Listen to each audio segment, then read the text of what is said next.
Football. Week 3. That's Stu Pace. That's Steve Brown. It's electric football. It's electric football. Let's go. Rams at 49ers. And boy, it's kind of odd how the 49ers could use a young, athletic, mobile quarterback that could make plays with his legs. Wonder if there's one out there that could fit that bill. I bet you there is. I mean, nothing for nothing, but Hoyer's got under 300 yards for the season in 2 games, 0 touchdowns, 2 interceptions. He's been sacked 6 times. He's got -5 yards rushing. Do you think there's a guy out there somewhere that, maybe a controversial kind of figure? Maybe he won't kneel anymore. I know it's not going to happen. Anyway, I like what the Rams are doing. I like that they're getting the ball to Gurley more. I think they need to get Watkins involved. And I like this kid, Cooper Kupp. I think he's got a real future. I'm wearing a Cooper Kupp right now. He got hit in the Cooper Kupp. So I'm taking the Rams on the road still. Yeah, well, either Seattle sucks or San Francisco got better. Just kidding, because Hoyer only had 99 yards in the air in the last game with a pick. And the Rams, the Rams were close in their game against Washington. I wasn't expecting a lot from the Rams this year.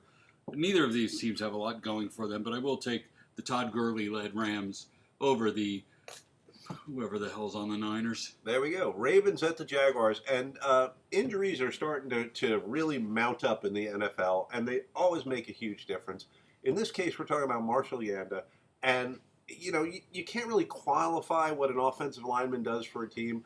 But the Ravens are a little weak on the O side of the ball anyway, and losing him is really going to hurt. But they've only given up, I think, 10 points so far this year. They've been all defense. Right. So I'm taking them to stifle Bortles, and I'm taking the Ravens. Yeah, the Ravens, though, is not explosive. And the Jags went from, world beaters to egg beaters. I don't know what happened in one game, but it was the tale of 2 cities there. Fournette had only 11 more yards rushing than Bortles, which is telling. And unless the Jags do an about-face again, I can't imagine taking the Jaguars this week. So let's stick with the defense that wins games, and that is the Baltimore Ravens. All right, Browns at the Colts. And this one's ugly. I mean, this one's just flat-out ugly. It is. Kaiser hasn't played well and then has migraines. And migraines are no joke. I've seen my wife, literally, staggered by them with this cold that I just can't get rid of. I had a headache that I was ready to just pull my head off and throw it out. You know what I mean? So, I hope that doesn't rear its ugly head for him again and again. Brissett, he's going to be in, Luck's out. We got Brissett, Gore, Doyle versus Kaiser, Crowell, Higgins. America awaits the result. Yeah. I'm going to take the Browns in this one. Yeah, Indy looked good in the first half of the game against the Cardinals, but I'm not sure that the Cardinals aren't a team on the decline. And only made Indianapolis look good because the Cardinals look like crap this year. I don't know what happened between last year and this year. Browns went from Kaiser to Hogan halfway through this game, so you're not even sure who's going to be quarterback anymore. Brissett was respectable for Indy, and I'm just taking the home team here, the Colts. All right, Giants and Eagles. When I watched all of the Eagles-Chiefs game, and I love what Carson Wentz does back there. He's calm in the pocket. And he can move when he needs to move. But you don't see him tap dancing and doing all this herky-jerky motion. He looks very polished for a 2-year kid. Yeah, and the Giants are falling apart. I mean, look at very rarely do I get anything right on this show, but look at my Week 1 analysis of the Giants. It's all playing out. Eric Flowers is lost out there right now. It's a turnstile. So I'm taking the Eagles in this one. The Giants O-line is going to have a tough time against the Eagles' defensive line here. Bunchy McAdoo's got to stop these terrible play calls that he's been going with.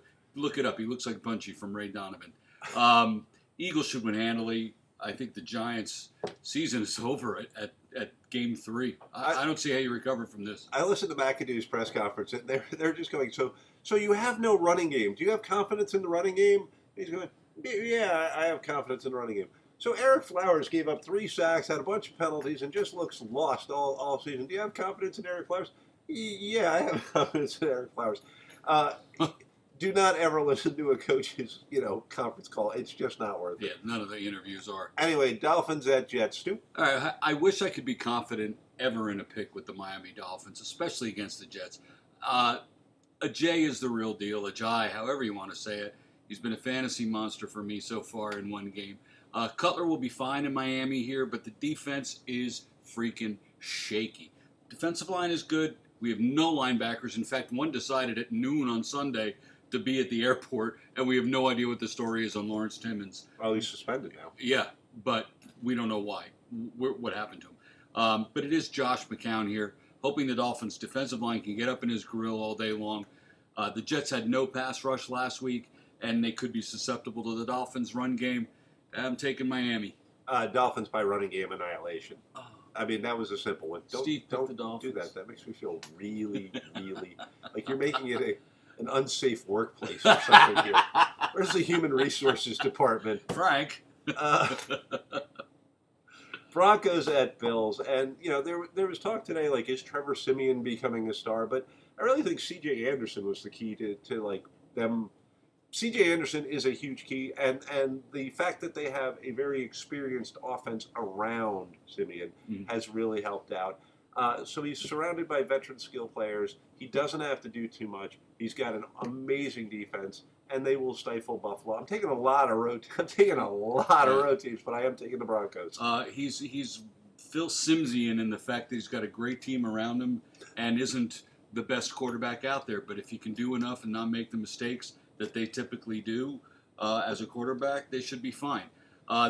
Denver just beat the living snot out of the Cowboys, though. I don't know how to explain that. Bills had 6 sacks versus Carolina, but was stunted by what looks to be a very strong Panthers defense again. They give up 6. Simeon had 4 TDs, 1 pick. The D held Dallas to whatever it was until it was decided it didn't matter. They weren't running. Besides, Prescott looks pedestrian now. Mm-hmm. All of a sudden, is it the sophomore slump? Anywho, you stole my last game notes. Oh, okay. Anywho, the head says Broncos. For some reason, I'm taking the Bills here. I just think they're due for a win in Buffalo against a good team like this. Saints at the Panthers, and Panthers suffered talking injuries. Greg Olsen foot, he's going to be out. Can you do a Jimmy Stewart impersonation? Marry me, Mary. I figured he could. Merry Christmas, everybody. That's terrible. Don't make me laugh. Yes, I got a friend who does it great. Jimmy Stewart is having a wonderful life so far this season. You sit there in your bank chair. All right, enough. And everyone was all excited about what Christian McCaffrey's going to do, but so far he's only averaging 2.7 yards a carry. Yeah, he's a rookie. So the Carolina O is going to have a little vertigo this week. Get that, Jimmy Stewart? I did. I'm getting it. I was trying to get a Harvey reference in there, but I couldn't figure out how to do it. But this does feel like the kind of game that they can break out a little bit, and this feels like a Saints team that is just on the decline. I said it before. A Hall of Fame quarterback can hang around a year too long. That's his right, and I think Drew Brees has done that. I am taking Carolina based on the D, and I do think McCaffrey may have a breakout game. Well, that is a rear window view of the game, if you want to know. Oh, did I do that? Unrehearsed. Worst D versus the best D. Second best passing team versus the 24th. I hate these games. If Carolina continues to annihilate offenses, it could be a long day for Brees. But the Panthers' offense couldn't get much going against the Bills. So my gut tells me the defense wins games. So I'm going to take the home team here and likely be wrong. Steelers at the Bears. And Mike Glennon had a chance to go against his old team and prove, that he was a great player. And that did not happen. He's outgunned here. The Steelers are off to a great start. And they're, they've got Bryant back and he's scoring touchdowns. What the hell Andrew Sendejo was doing on that play? He just ran by him and waved. Oh, it's not like I watched that game. Oh, sorry. It was in the highlights. Bryant catches a ball going this way, and Sendejo runs past him like, "Good luck there." I'm going. There's the end zone. I'm off to the sideline. I still can't figure out what he was doing. So anyway, I'm taking Steelers. Yeah, these teams haven't met in 4 years, and I don't think the Bears have met themselves this year. Honestly, the Bears literally couldn't have been worse running for 20 yards on Sunday. And Glennon was picked off twice by the Bucs defense. Steelers only caused 1 turnover against the Vikings, and the Steelers offense needs to be better than they have been. They're winning the games, but they got to be better than average. Maybe not in this game, but certainly to do anything playoff-wise. Yeah. But the Bears got nothing. Steelers. All right, Falcons at Lions, and this may be the game of the week. Oh, there you go. There you go. Mm-hmm. I mean, Vic Beasley's hamstring got pulled as his body was going through Aaron Rodgers. Evidently, his hamstring got caught in the rib cage or perhaps on his spine as he was passing through him. So he's out, and once again, injuries mounting up. It's going to hurt them. Stafford, highest paid player in the league, earning it right now. They had a little bit of a run game against the Giants, which is something they've been missing. But I like the Falcons until further notice. Yeah. I really think that they are a team on a mission based on what they could have done last year. And, I don't see a way that Detroit's got a decent secondary with big play, Slay, and all that sort of thing. But I don't see a way they stop all the weapons that Atlanta has. Running game, passing game, good quarterback. Yeah, give me the Falcons. They're all way around the better team. Detroit last night didn't put up enough points as they should have against this type of team that they played yesterday. So they were very potent the week before. Yesterday, not so much. This could be the game that hits 100 points during the week. Don't know. But Stafford only had 122 yards passing. That ain't going to beat the Falcons. Falcons all the way on this game. Bucks at the Vikings. And unbeknownst to me, and I pay attention to this, Bradford's knee is evidently just shredded, Or it's fine, if you ask Mike Zimmer. It's like, it's fine. Well, why didn't he play? Well, it's fine, but he may not play again for weeks. So we're down to Case Keenum, and that's not a great place to be.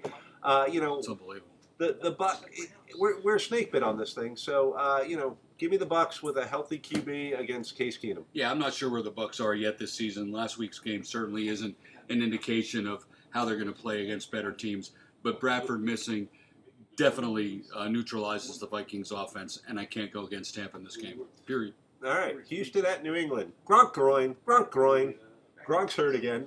Yep. Plus, I just like saying Gronk groin. But it won't matter. The Pats righted the ship. The Texans, have been uneven so far, and they do have a great defense, and we'll see if it can rear its ugly head and put Brady on his ass. But until somebody does consistently, I'm taking the Patriots. Yeah, why bother even playing this game? Patriots. Next. I don't think that's so. Plus I enjoy watching Deshaun Watson get a shot. I don't think it's a why bother playing it. I actually think it's a fairly competitive game. But I think the Pats win it by about a touchdown. Seattle at Titans. Why don't you roll? They're going to cream them. Titans came up with an easy victory and versus the Jags, while Seattle really struggled mightily just to beat the 49ers at home. I mean, this was ugly. So who shows up? Henry and Murray have to rush for a lot of yards to beat Seattle. They got to keep Seattle's offense off the field. And they're favored by 2.5. How often is a team favored in Seattle? I mean, it's not in Seattle, though. It's in Tennessee. Oh, that explains everything. I wrote the teams backwards and looked at the line. Okay. I wrote Titans at Hawks. Okay.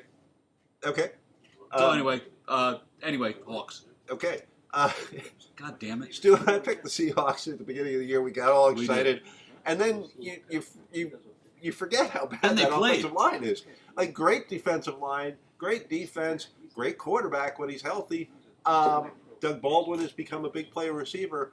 But you can't do it with no running game and no offensive line. And that's exactly what the Titans have. They have a great O-line. They have Murray. They have Henry. And they have they almost have a clone in Mariota of Russell Wilson. They're very similar. So I'm taking the Titans at home with a dominant running game. Okay.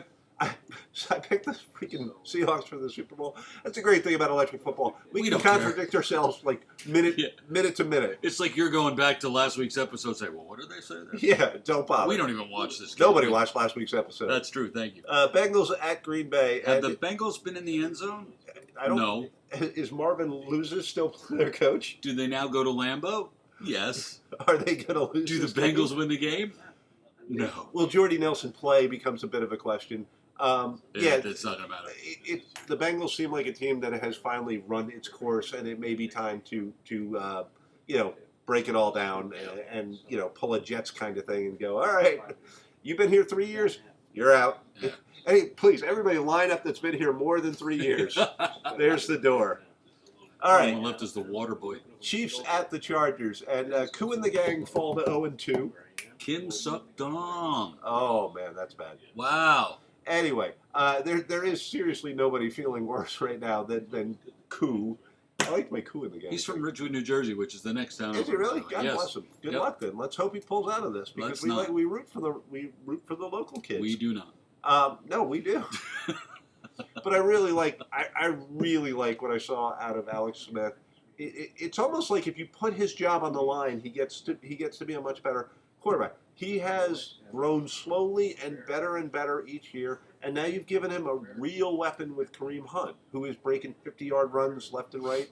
I'm going Chiefs until further. I love their defense. I'm going Chiefs until further notice. Rivers really owned the Miami secondary on Sunday and still couldn't come up with a 3-touchdown victory. It made no sense. And Rivers seemed to be coming off the field on every down, on third and outs especially, yelling at everybody. He's not a happy man. No, he's not. It's the commute. It's killing him. Yeah, and what player gets up for a guy like that if you're going to constantly, I don't know what he's saying, but it's certainly not a leadership quality to be screaming off the field on everything. Meanwhile, holy crap, but the reservation in KC is grooving. This team looks like they're solidly put together here. Alex Smith looking like an all-world quarterback at this point. Well, I don't know. I look for the Chiefs to return to earth here, though, and Rivers to have a solid game. Wow. I'm taking the upset. I'm taking the Chargers. Did you see Kelsey jumping over people? I did. I was watching that game. That was a great game. Actually, that was one of the better games I've watched in a little while. Raiders at Washington, and I got to tell you, I'm really impressed by everything the Raiders are doing. I think, like the Chiefs, I think they've got talent at all levels on both sides of the ball. I think Carr has developed into a really, he's not upper echelon yet, but he's on the verge. Mm-hmm. He's passing guys like Rivers. He's passing guys like Luck. He's getting up to the Matt Ryan level of QB. Good talent at wide receiver. I like the Raiders here easy. I'm not. Redskins impressed. They surprised me. They didn't impress me. They surprised me last week. Mm-hmm. I don't expect that to continue. I'm going Raiders. Yeah, the thing is, these teams are very similar. They can both run and they can both pass. So it's going to come down to some pretty mediocre defenses at this point. So which defense is going to step up and stop them? They're not great defense. No, the Raiders are a piece or two away on defense. If you get one good defensive draft out of the Raiders, they're going to be a very dangerous team. Yeah, so I think this comes down to who has the ball last or a turnover. I'm just taking the Raiders in this game because I just like them. All right, Cowboys at Cardinals. And I'll tell you what, Stu stole my thunder here a little bit. Sorry. Is it the sophomore slump? Is Dak Prescott being exposed a little bit? Oh, my goodness. Zeke Elliott is not a high-character leader when the chips are down. He's not a Jerry Rice type that leaves it all out on the field no matter what the score is. Oh, I'm so surprised. But, the loss of David Johnson, an aging Carson Palmer, an aging defense to some extent, too. My head says the Cowboys are going to win this, but my heart vetoes making that pick, and I'm taking the Birds because I hate the Cowboys, and I hate Jerry Jones, and I hate... Wow, all right. I do like Jason Witten. I don't know what to do here. Oh, and by the way, we forgot, going back, Antonio Gates, touchdown receptions as a tight end. God bless you. Very talented guy. Cost me a couple fantasy leagues. Yeah, come on the show. I just spit. I don't know what to say about Dallas. They looked fantastic. Rubbing it in. They looked fantastic against the Giants, but did they look fantastic because that's how bad the Giants are? That's how bad the Giants are. Yeah, okay. So the Cardinals, like I said earlier, I think they're on the decline, but they are home. I just think they've got to win one here. Cowboys look way out of sync, and I'm not confident to pick them this week. Therefore, I am going to take, I'm taking the Cardinals. Plus, in times of trouble, do you look at Jason Garrett and go, there's a guy that's going to rally the troops. No. There's a guy that's going to take him and shake him and make him play hard. Looking at Woody and hoping the buzz comes through. Anyway, watch the damn show, people. Tell your friends to watch us. Comment. We love the comments. We spent a whole week looking on our computer going, did anyone write anything? Angry face. Steve Brown, Stu Pace, Electric Football, Week 3. Bye-bye.